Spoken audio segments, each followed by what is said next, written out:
Hi everybody, and welcome back to the Hard Reason Info channel. Today I'm gonna show you how you can easily install and set up the application for your Marshall Willen II speaker on your Android phone.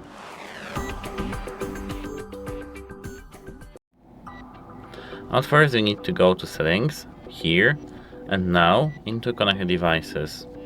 Here you have to tap this gear icon near your speaker, and here you'll see Install Companion app. You have to tap that, and it will redirect you to the Marshall Bluetooth.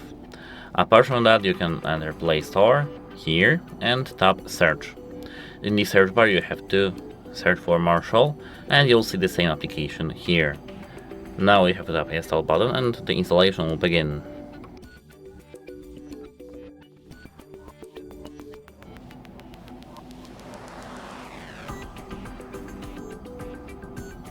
So here we can tap Open now, and now we have to tap I agree to the end user license agreement.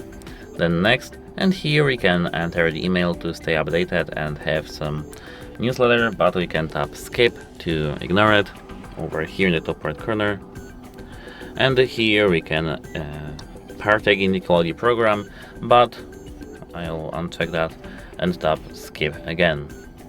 Now, if you want to know how to add your device to the application, check out one because we have a video for that. That's it, hope it helps you and goodbye.